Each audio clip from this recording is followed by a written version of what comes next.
So this is from Dr. Sleep, and this is about the tribe, and this is about the RV people, and it comes from many years of eating exhaust, I guess. The tribe owned whole towns in Maine, Florida, Colorado, and Arizona, but they never stayed in those places for long. Mostly they were migratory. If you drive the turnpikes and main traveled highways of America, you may have seen them. Maybe it was on I-95 in South Carolina, somewhere south of Dillon and north of Santee. Maybe it was on I-80 in Montana, in the mountain country west of Draper, or on 301 in Florida, outside of Ocala. How many times have you found yourself behind a lumbering RV, eating exhaust and waiting impatiently for your chance to pass? Creeping along at 40 when you could be doing a perfectly legal 65 or even 70.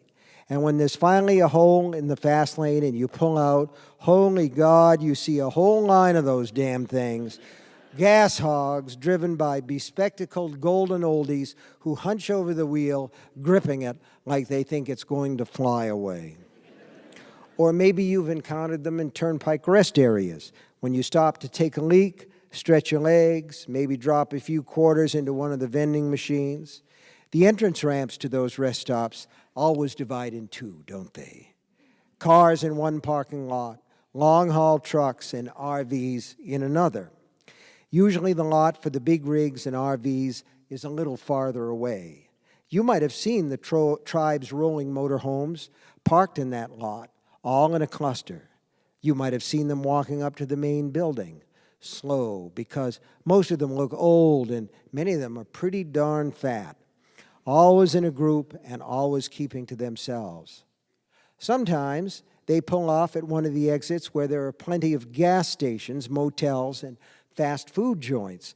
And if you see all those RVs parked at McDonald's or Burger King, you keep on going because you know they'll all be lined up at the counter. The men wearing floppy golf hats or long-billed fishing caps. The women in stretch pants, always powder blue, and shirts that say things like, "Ask me about my grandchildren," or "Jesus is King," or "Happy Wanderer." You'd rather go half a mile farther down the road to the Waffle House or Shoney's because you know they'll take forever to order, mooning over the menu, always wanting their quarter pounders without the pickles or their Whoppers without the sauce. Asking if there are any interesting tourist attractions in the area, even though anyone can see this is just another nothing three-stoplight burg where the kids leave as soon as they graduate from the nearest high school. You hardly see them, do you? They're just the RV people, you think, the ones living out their retirement on the road, staying at campgrounds where they sit around in their Walmart lawn chairs and cook on hibachi grills. They're the ones who always stop at flea markets and yard sales, parking their damn RVs nose to tail, half on the shoulder and half on the road, so you have to slow to a crawl in order to creep by. They are the opposite of the motorcycle clubs you sometimes see on those same turnpikes and main-traveled highways, the mild angels instead of the wild ones. They're annoying as hell when they descend en masse on a rest area and fill up all the toilets, but once their bulky old bowels finally work and you're able to take a pew yourself, you put them out of your mind, don't you? They're no more remarkable than a flock of birds on a telephone wire or a herd of cows grazing in a field beside the road. Oh, you might wonder how they can afford to fill up those fuel-guzzling monstrosities because they must be on fixed incomes, you think. How else could they spend all that time driving around like they do? And you might puzzle over why anyone would want to spend their golden years driving all those endless American miles between Hoot and Holler or Shit and Shinola. But beyond that, they probably never cross your mind.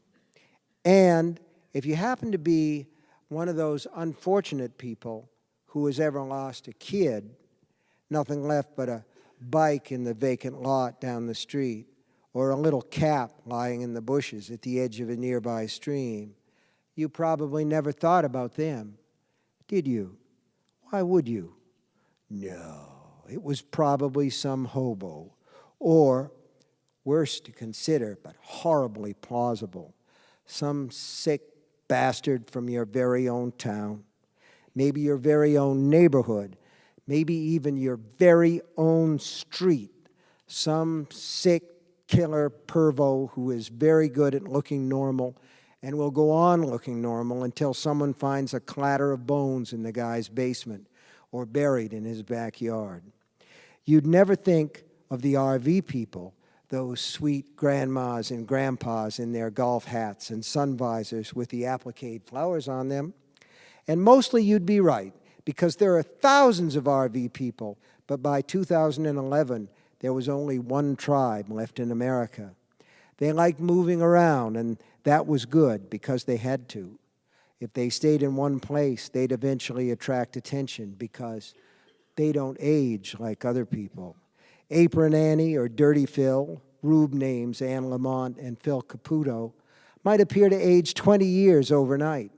The little twins, P and Pod, the youngest ones, Rube names Peter and Preston Gavin, might snap back from 22 to 12, the age at which they were turned. You can see how stuff like that might raise some questions. A tottery, grumpy old lady of 80 suddenly becomes 60 again. A leathery old gent of 70 is able to put away his cane. The skin tumors on his arms and face disappear. Black-eyed Susie loses her hitching limp. Diesel Doug goes from half-blind with cataracts to sharp-eyed, his bald spot magically gone. Steamhead Steve starts walking in a crook-backed shuffle at the same time his wife, Baba, is able to ditch her continence pants and go out line dancing. People would wonder, and people would talk. Eventually, some reporter would turn up, and the tribe shied away from publicity the way vampires supposedly shy away from sunlight. But since they don't live in one place, and when they stop for a while in one of their bought and paid for towns they keep to themselves, they fit right in. Why not? They wear the same clothes as the other RV people. They wear the same El Cheapo sunglasses. They buy the same souvenir T-shirts and consult the same AAA road maps. They put the same decals on their Bounders and Winnebagos, touting all the peculiar places they visited. I had a ball in Cocker City, Kansas, home of the world's largest ball of twine. And you find yourself looking at the same bumper stickers. Old but not dead. Save Medicare. I'm a conservative and I vote. While you're stuck behind them, waiting for a chance to pass. They eat fried chicken from the Colonel and buy the occasional scratch ticket in those easy-on, easy-off convenience stores where they sell beer, energy drinks, country and western CDs, and 10,000 kinds of candy bars. If there's a bingo hall in the town where they stop, a bunch of them are apt to go on over, take a table, and play until the last cover-all game is finished. At one of those games, Greedy G, Rube named Greta Moore, won $500. She chortled over that for months, and although they all have all the money they need, it pissed off some of the other ladies to no end. If one of them happens to get stopped for speeding or some other minor traffic offense, it's rare, but it does happen. The cop finds nothing but valid licenses, up-to-date insurance cards, and paperwork in apple pie order. No voices are raised while the cop's standing there with his citation book, even if it's an obvious speed trap. The charges are never disputed. All fines are paid promptly. America is a living body. The highways are its arteries, and the tribe slips along them like a silent virus. But there are no dogs. Occasionally, ordinary RV people travel with lots of canine company, usually those little dogs with white fur, gaudy rhinestone-studded collars, and nasty tempers. You know the kind. They have irritating barks and ratty little eyes full of disturbing intelligence. You see them sniffing their way through the grass in the designated pet walking areas of the turnpike rest stops, their owners trailing behind, plastic doggy bags and pooper scoopers at the ready. In addition to the usual decals and bumper stickers on the motorhomes of these ordinary RV people, you're apt to see yellow diamond-shaped signs reading Pomeranian on board or I heart my poodle. Not the tribe.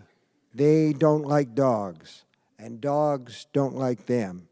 You might say dogs see through them, to the sharp and watchful eyes behind the cut-rate sunglasses, to the strong and long-muscled hunter's legs beneath the polyester slacks from Walmart, to the sharp teeth beneath the dentures waiting to come out. They don't like dogs, but they like certain children. Yes, they like certain children very much. Thank you.